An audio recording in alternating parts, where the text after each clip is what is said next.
आज के पीरियड की बात करें ना, आज के पीरियड में आपकी लाइफ से ट्रांसफॉर्मेशन पीरियड निकल चुका है। और यह पीरियड ऐसे ही नहीं आपकी लाइफ से 9 to 11 हो गया, बकायदा इसने आपकी लाइफ को आपको ट्रांसफॉर्म करने के लिए 3 से 4 साल का समय लिया है। ड्यूरिंग दिस पीरियड आप अनगिनत बार टूटे भी और डिवाइन द्वारा आपको बार बार जोड़ा भी गया। अपनी लाइफ में चल रही जिस भी सिचुएशन में अपने आप को आप स्टक पाते ना, वहीं आपको डिवाइन की तरफ से एक जोरदार पुश मिलता चला गया।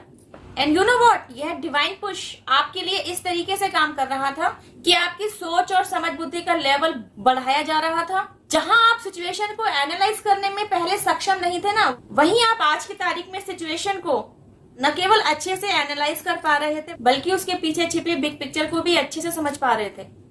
अब आपके पास वे सारी क्लैरिटीज थी जिनके चलते आप समझ पा रहे थे कि वह सिचुएशन आपकी लाइफ में क्यों करके क्रिएट हुई, उस सिचुएशन को क्रिएट करने के पीछे किन किन लोगों का हाथ था, उस सिचुएशन को जब तक आप डील करने नहीं उतरे ना, तब तक आपकी लाइफ में क्या क्या परेशानियां आती रही, आपकी लाइफ किस किस तरीके के हिचकोले खाती रही, आपसे जुड़े हर एक रिश्ते में किस तरीके की उठक पटक चलती रही, आपने कब कब आपको अकेला पाया, आपने कब कब अपने आप को टूटा हुआ पाया, आपने कब कब सिचुएशन से गिव अप कर दिया, फिर एकाएक आपकी लाइफ में यू टर्न कैसे आया, आपके अंदर विल पावर कैसे बनी, आपके अंदर स्ट्रेंथ कहां से जागी।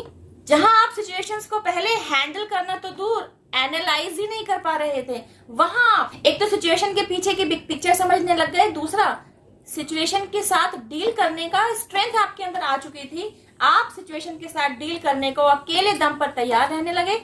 आप सिचुएशन के साथ डील करते, उसके साथ फाइट करते, बिकॉज वह एक अनफेवरेबल सिचुएशन थी। तो एक वॉरियर की तरह आप उस सिचुएशन को हराते, उस सिचुएशन से जीत कर बाहर निकलते और अपनी लाइफ में सक्सेस की तरफ एक एक कदम आगे की तरफ बढ़ते रहे।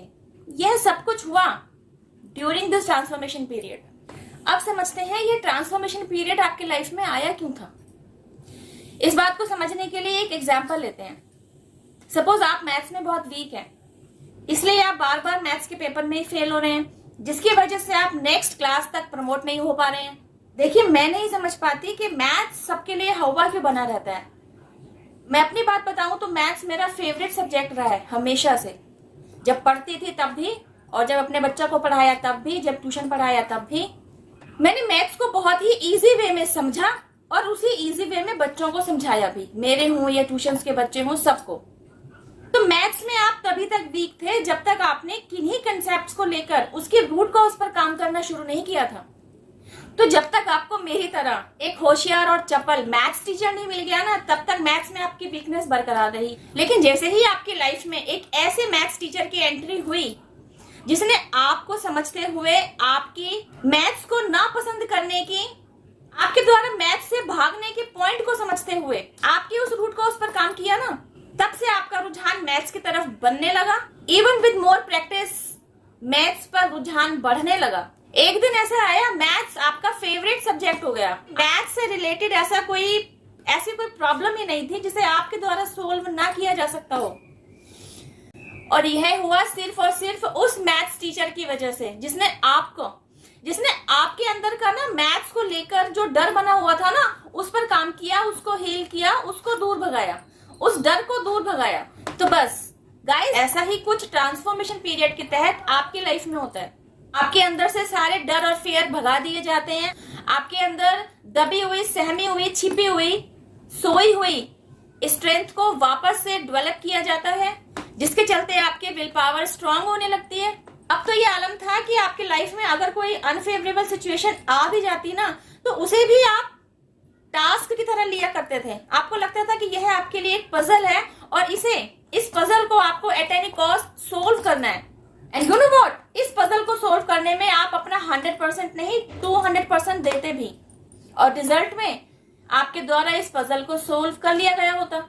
जहां मैथ्स का पेपर पास न करने की वजह से आप अगली क्लास में प्रमोट नहीं हो पा रहे थे, उसी तरह आपकी लाइफ में जो स्टकनेस बनी हुई थी ना, जिसकी बुद्धि आपकी पकड़ में नहीं आ रही थी, उसकी वजह से सक्सेस आपसे दूर थी। जैसे ही आपने खुद पर काम किया, खुद को हील किया, ट्रांसफॉर्मेशन पीरियड से गो थ्रू हुए, अपनी स्टक पोजीशन से बाहर निकालना, आपने खुद को अपनी स्टक पोजीशन से बाहर निकालना सीख लिया।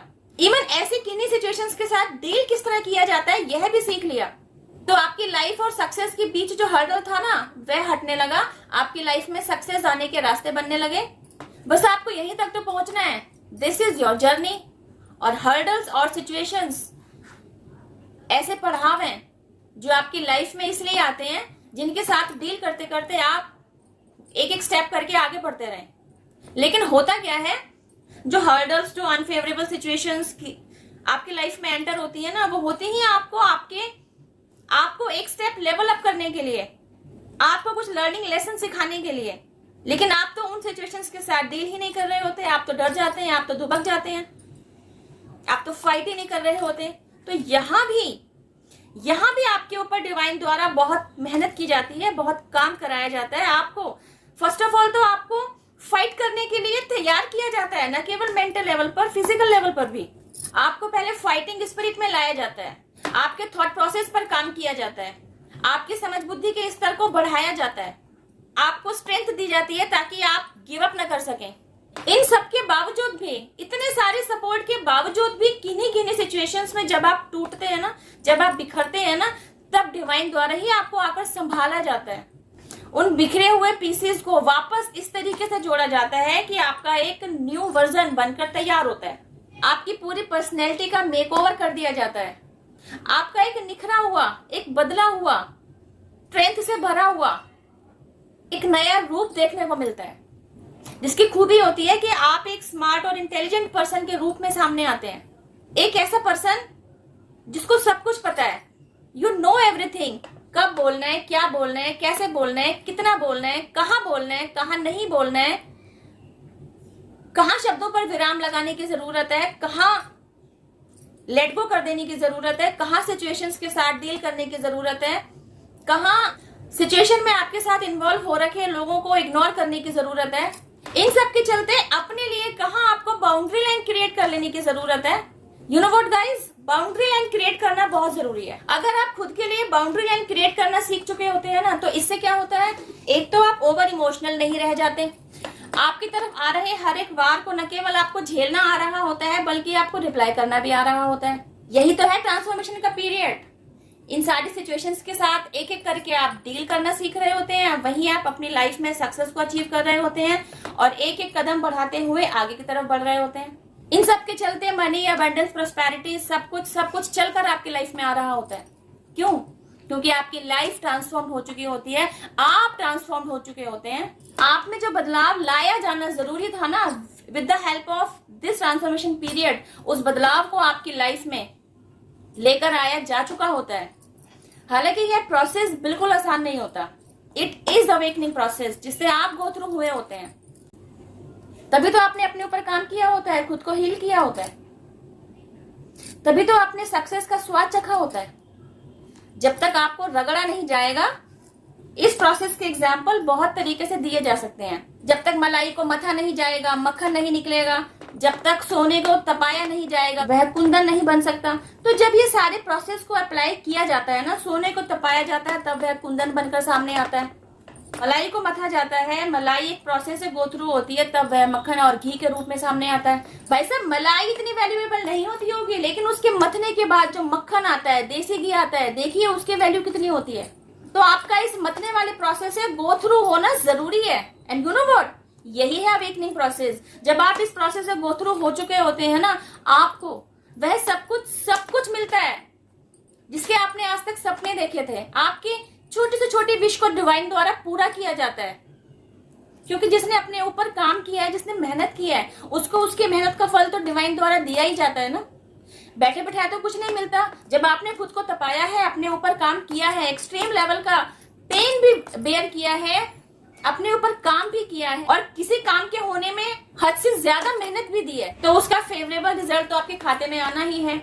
यही तो करना है। आपके किए गए काम का, आपके किए गए परिश्रम का पे बैक तो किया ही जाता है। अच्छे के लिए अच्छा और अच्छे के लिए और अच्छा, और जिसने अच्छा ना किया हो, पे बैक तो उसका भी होना है। समझदार को इशारा काफी है। बस ट्रांसफॉर्मेशन पीरियड जब भी आपकी लाइफ में आए, मेरी वीडियोस में दिए गए सिम्टम्स के साथ आप खुद को रिलेट कर पाए, तो समझ लीजिए आपके मथने का प्रोसेस शुरू हो चुका है। अब जब यहाँ से यहाँ से मत के, यहाँ से तप के आप बाहर निकलेंगे ना तो कुंदन की तरह ही निकलेंगे। आपकी चमक ऐसी होगी कि दूसरों को चुंधिया रही होगी, दूसरों को चुंधिया देने वाली चमक के स्वामी बनेंगे आप। खुद पर काम करते रहिए, खुद को हील करते रहिए, अपने एंसेस्टर्स को हीलिंग सेंड करते रहिए। इस वीडियो में बस इतना ही। अब मैं आपसे मिलती हूँ मेरी नेक्स्ट वीडियो में। टिल देन हैव पेशेंस, रब्बा खैर, जय माता दी, take care, bye, stay blessed, thank you for watching my video.